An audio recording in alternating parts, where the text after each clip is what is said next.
In this video, we're going to show you how to actually build a monetization system for your podcast so you can turn listeners into revenue, even if your audience is still growing. In the last two videos, we broke down monetization frameworks and the different ways creators are making money. But here's what we haven't mentioned in those videos just on their own. Most podcasts don't fail to monetize because of the method. They fail because there's no clear path from listener to revenue. So I want you to think about this. Someone listens to your episode and then what? Do they click a link? Do they join something? Do they buy something? Did they even know what you have to offer? Because for a lot of shows, the answer is there's nothing. There's no next step. And if there's no next step, then there's no system.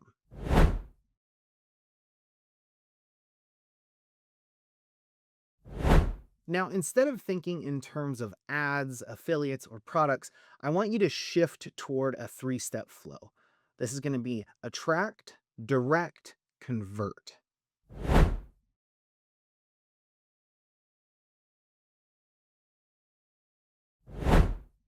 The first thing you need to do is attract more listeners, and not just more listeners very generally. You want the right ones.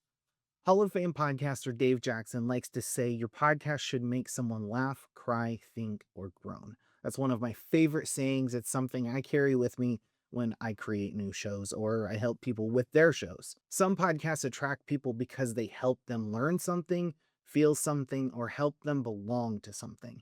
And maybe your show even solves a problem. What matters, though, is that the listener knows why they're there and that they keep coming back for the same reason. Monetization really only works when your audience is aligned with what you eventually offer.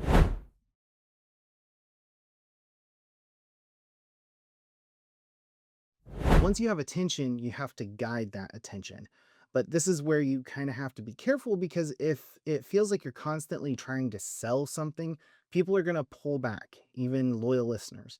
This is something you've probably experienced as you've listened to shows or you've watched YouTube or things like that. They're very similar. So instead of asking, how do I promote more? I would encourage you to ask, have I earned the right to make this recommendation? And if you're not sure if you have, that's maybe a warning sign that you haven't. But, but, it could also be one of my biggest enemies, which is imposter syndrome. So we're going to go through a checklist and let's see how you answer these things. 1.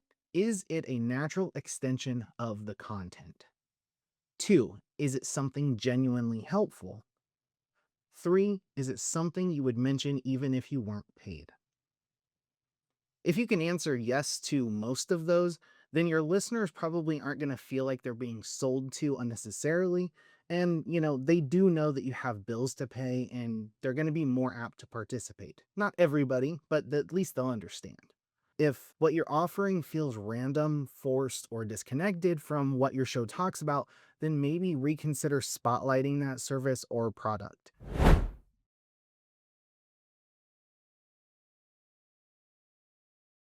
Now, this next section is where most podcasts tend to get stuck. Not because conversion is impossible, but because it's unclear. If a listener has to find a link, do more research to figure out what the exact offer is, or guess what to do next, they're less likely to act.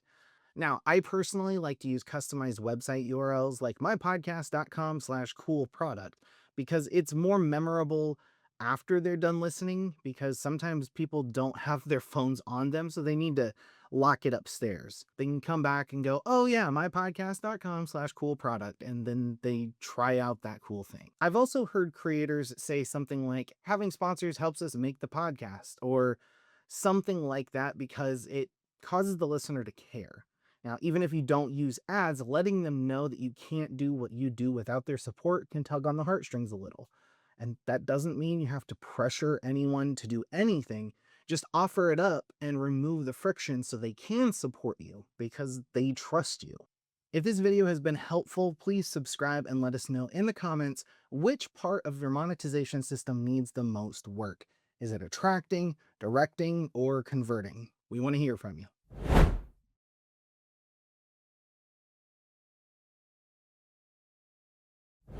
Okay, so now we are in the actionable part of the video.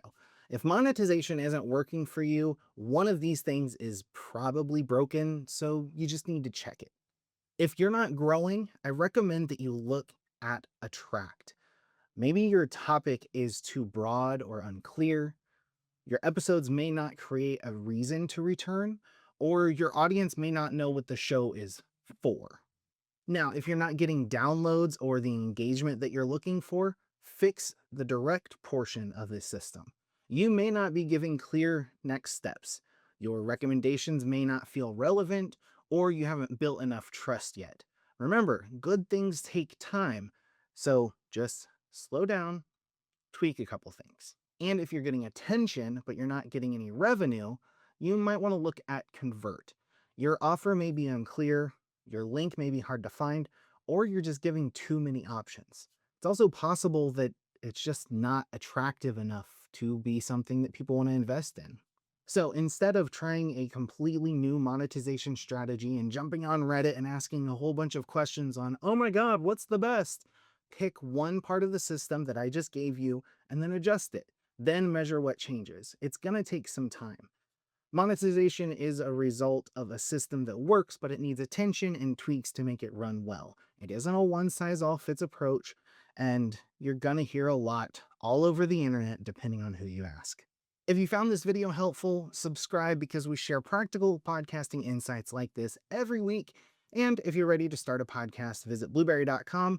We put a link in the description, and you can get your first month of hosting for free.